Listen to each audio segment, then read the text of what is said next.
Yo, the big 200, folks. We made it to day 200. Let's go. Feels cool to have made it this far in the project. Still got 165 days left, though, so definitely not slowing down anytime soon. And today on the plane, I went and was listening to some Bishu. If you've never watched Bishu, you're missing out. This is some fantastic production content. And this guy runs beat battles on Twitch and production battles and stuff like that. I think I'm gonna try and show up to some and see if I can like do them and like learn from others and stuff, and really just watch him do his stuff. But I was watching this video today where he's making drum and bass and some of his more recent stuff. Watching him effortlessly make something I've been like that I would be proud to have spent a month making, to make it in 2 hours, a little bit demoralizing. I was just so inspired by some of the bass sounds he made. He starts off by just making this little beat, right? And then listen to these basses.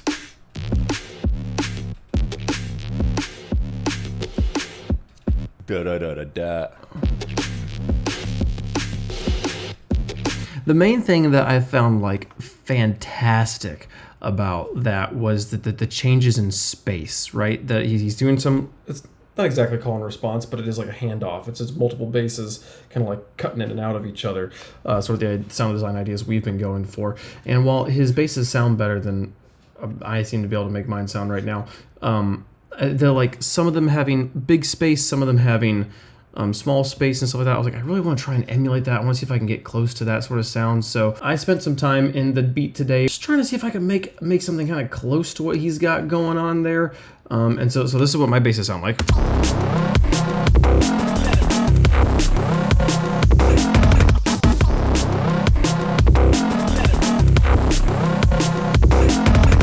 It's definitely an improvement over what we had yesterday. It's more interesting. This is what we had yesterday.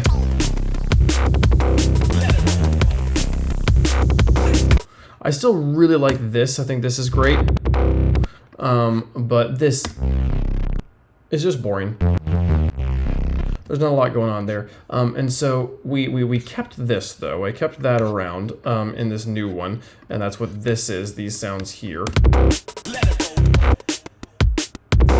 All of those are the same, just that one wave chopped up in a few different spots. And then we made this new sound.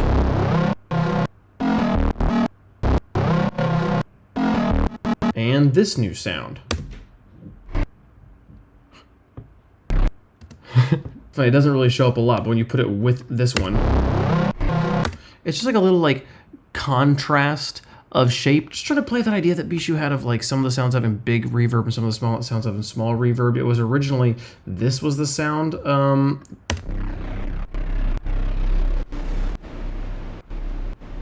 That's the MIDI patch. No, that's just a little patch we built here that's kind of sort of based off of the less interesting bass from yesterday that we kind of like gave up on. One thing that's really important that I learned while watching other YouTube videos on the plane is something that should have been super obvious to me that I never thought about, was when you have a wavetable, just modulate the wavetable, modulate to move through the wavetable. I don't know why I wasn't doing that. I was doing that with like FM, where I would like use the wavetable and have it modulate through this phase of the wavetable to change the FMing of another wave, which is kind of a similar idea, but like just straight up modulate this wave. Like,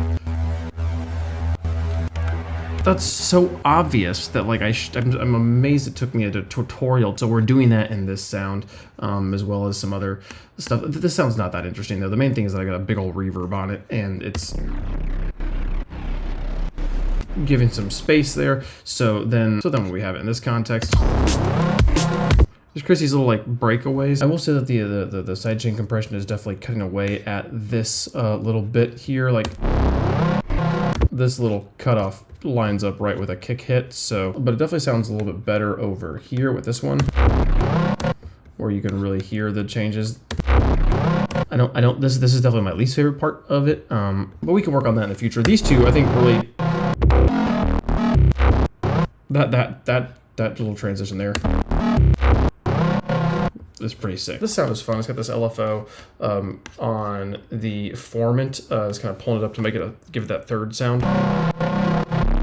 And I have it drop down, so it makes it fun to like.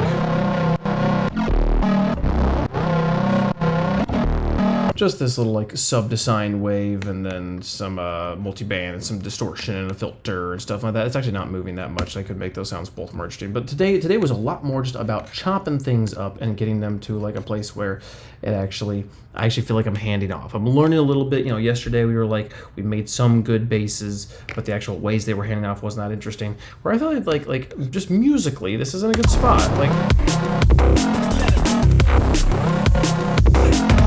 it's cool. We're learning still, so I'm gonna keep on figuring out different ways to grow and continue to learn how to make more drum and bass, because I really want to be able to make stuff like Bishu was making. I put his link down below. Definitely go check out his stuff. It was just so cool and also depressing to see how good they were at it. But we'll keep learning. We're new to this. So, yep. Thanks so much for watching. Talk to you guys later. Bye bye.